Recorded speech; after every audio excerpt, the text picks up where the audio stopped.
kita punya skill spesifik tadi. Jadi perjalanan untuk hidup itu bukan nyari pekerjaan, tapi nyari keahlian. Lu ahlinya apa?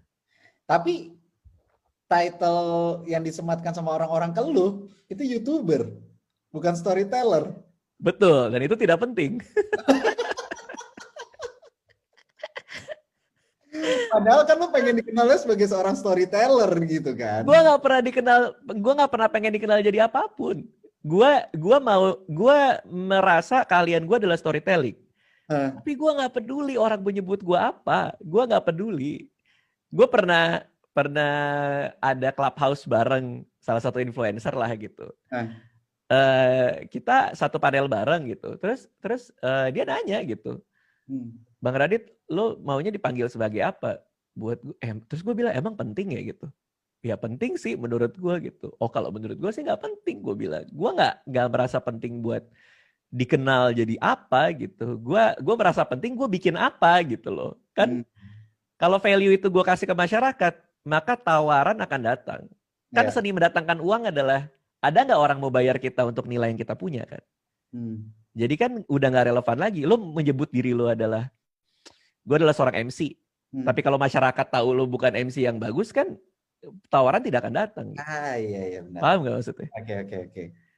Nah karena orang kecilnya gitu ya, semua orang pengen jadi influencer ya sekarang ya. Iya. Terus taruhlah di bio deh, influencer gitu. Terus orang pikir ini personal branding gue. Gue harus membrandingkan diri gue jadi influencer, jadi dancer segala macam. Tapi ada miskonsepsi soal personal branding. Personal branding itu bukan yang kita pengen kasih tahu ke orang kita siapa. Tapi orang nganggap kita siapa. Personal branding itu adalah apa yang orang bicarakan di ruangan kalau kita nggak ada. Jadi kalau lo bilang lo MC atau lo bilang orang kaya lah.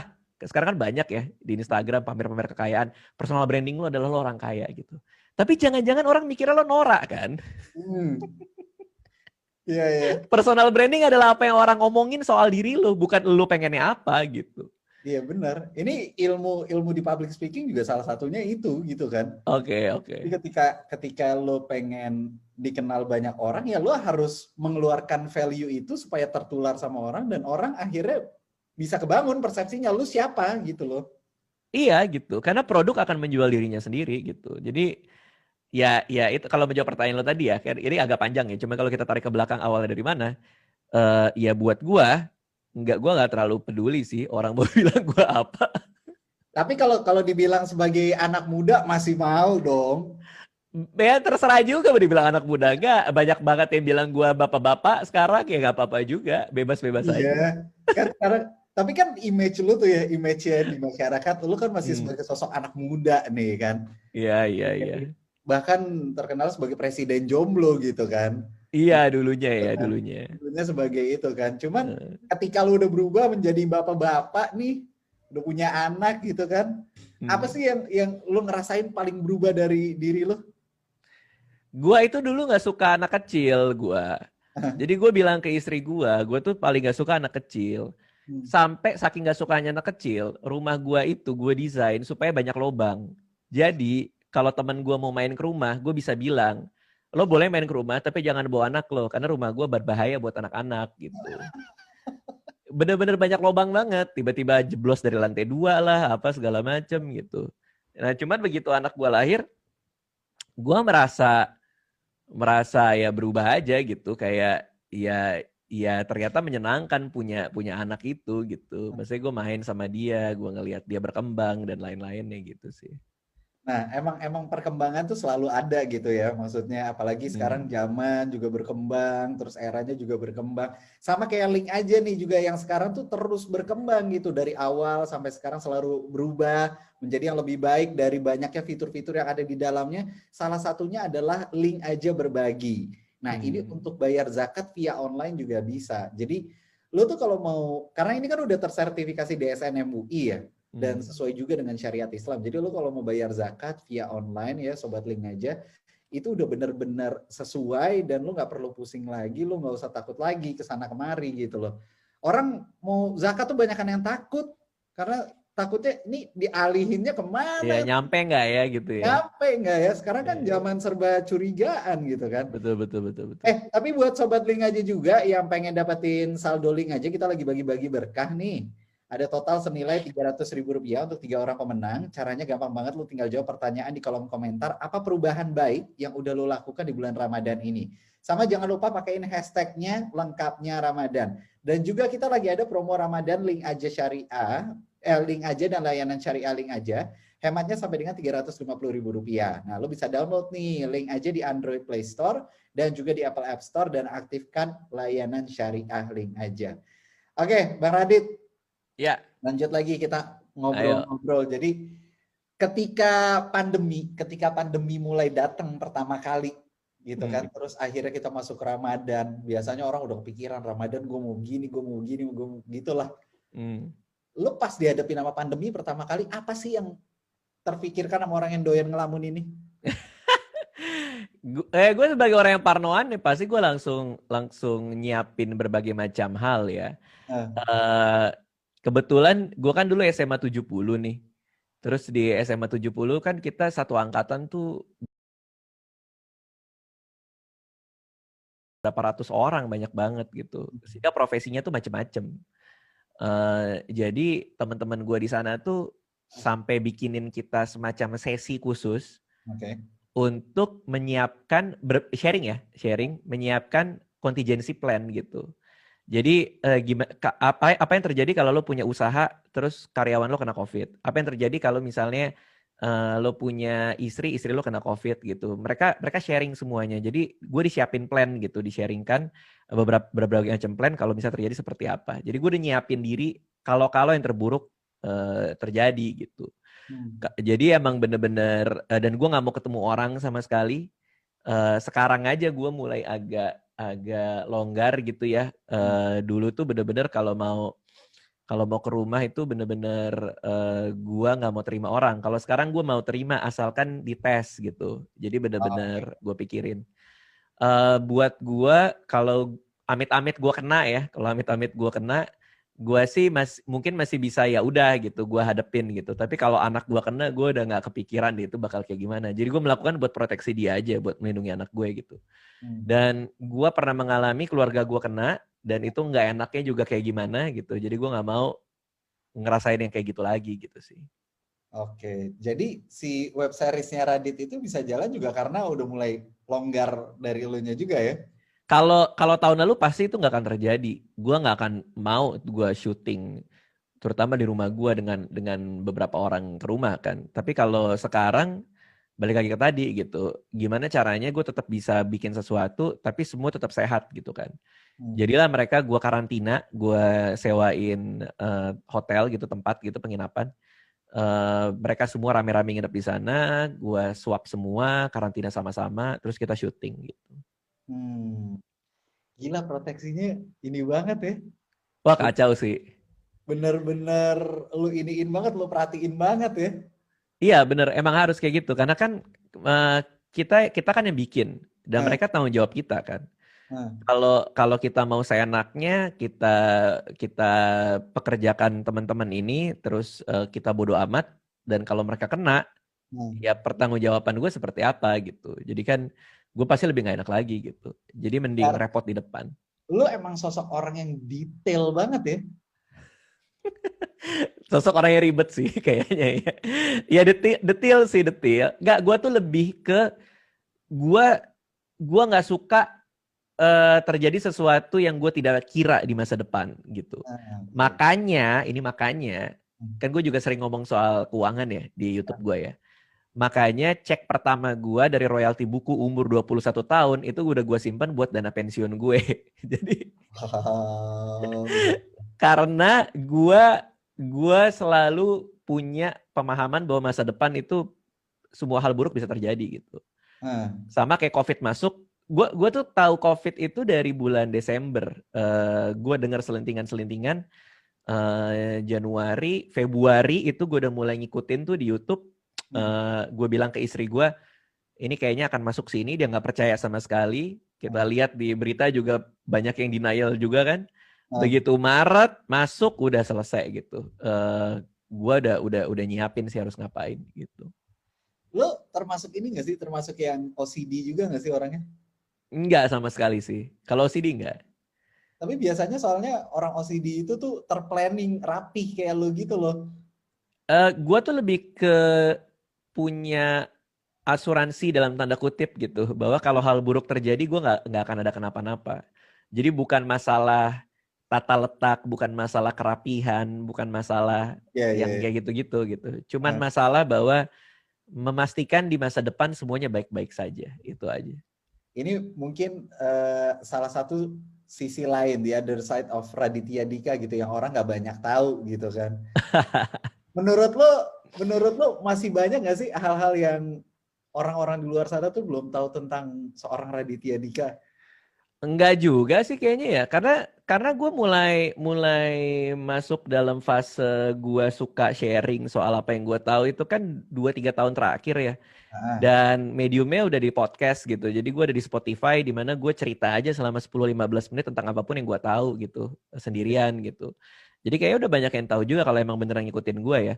Cuman kalau enggak, kalau yang nggak ngikutin gue ya mungkin baru tahu kali kalau gue ternyata orangnya lumayan mikirin masa depan, atau ini yang paling paling utama lah, mereka tahu bahwa gue tidak sekomedi yang mereka pikir.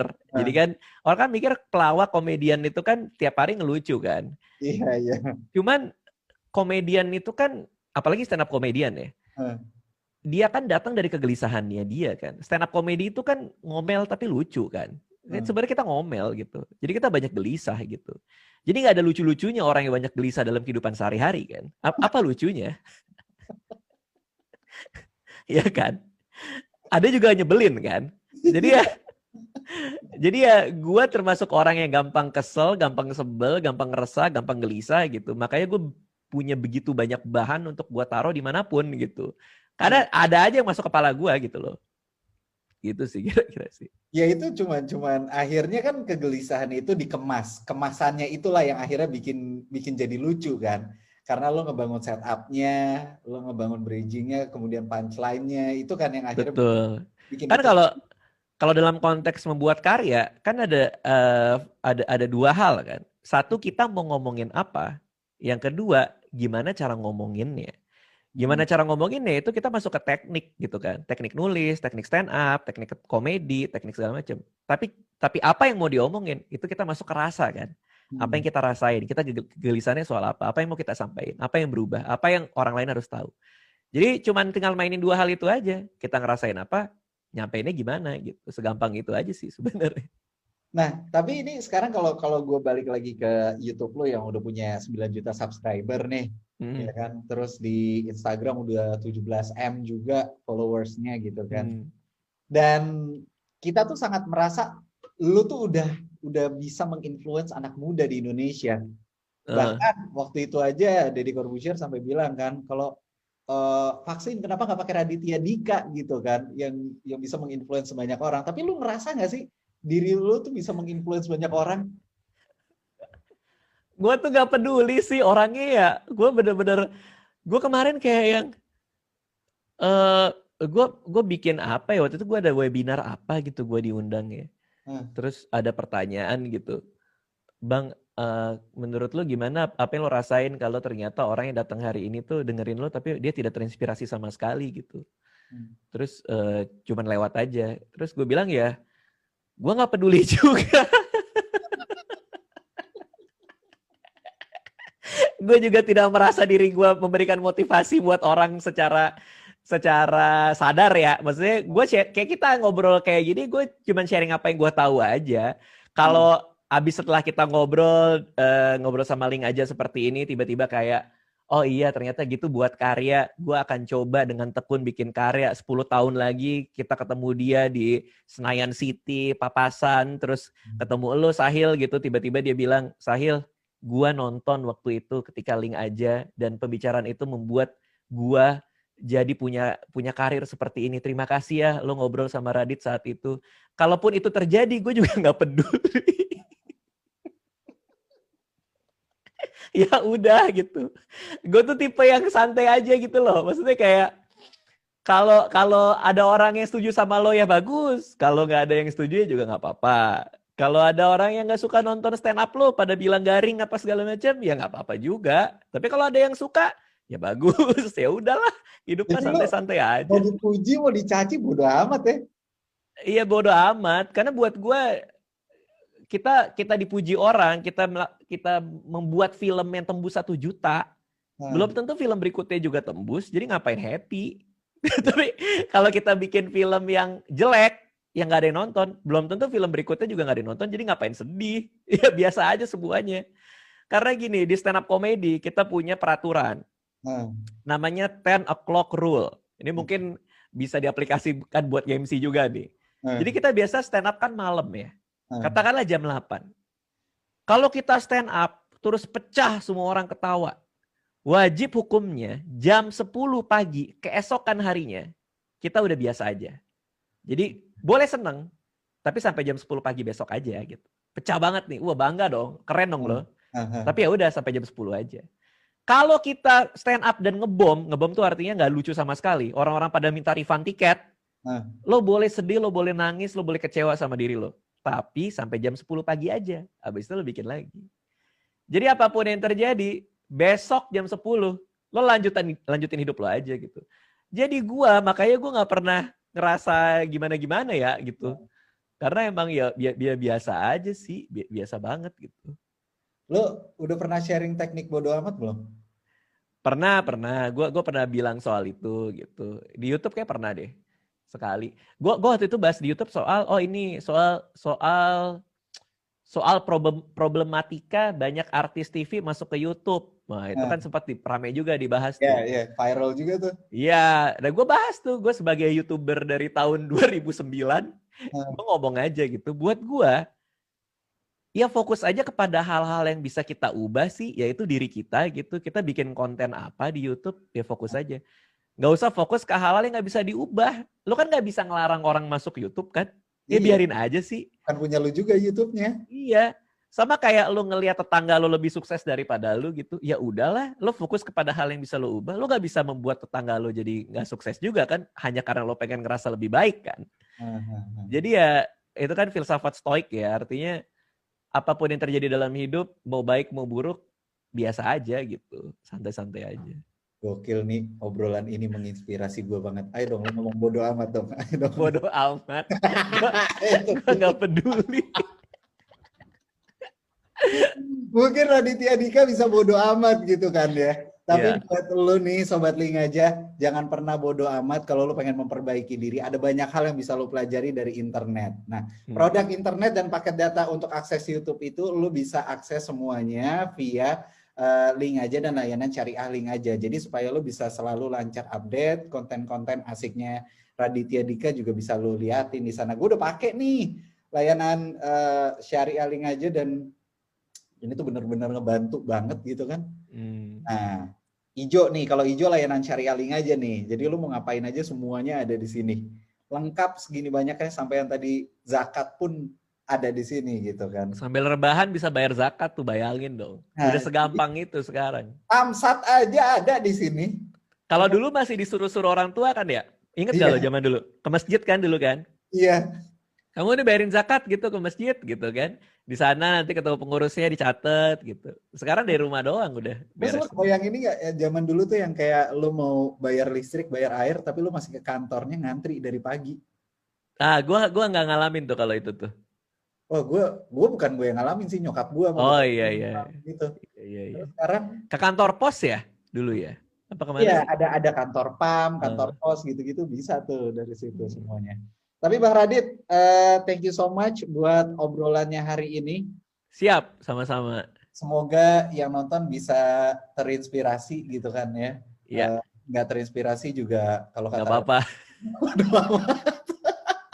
Tapi seru banget ngobrol sama lu, seru banget asli. Siap. Banyak hal yang bisa dipelajarin.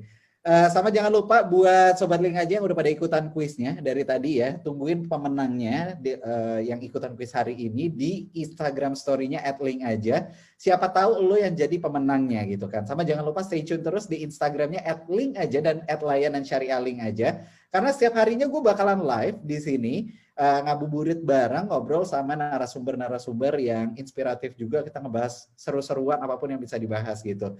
Hari ini kita udah kedatangan Raditya Dika, besok akan kedatangan siapa lagi? Tungguin besok cuma di link aja dan @layanan syariah link aja. Bang Radit, thank you so much waktunya. Sama-sama, sukses ya buat lo, buat link aja juga. Terima kasih udah diajakin. Sama-sama, semoga puasanya lancar. Salam buat istri ya. Siap. Sampai ketemu lagi besok, berarti Sobat Link aja. Sahil Mulahela pamit, see you. Wassalamualaikum warahmatullahi wabarakatuh.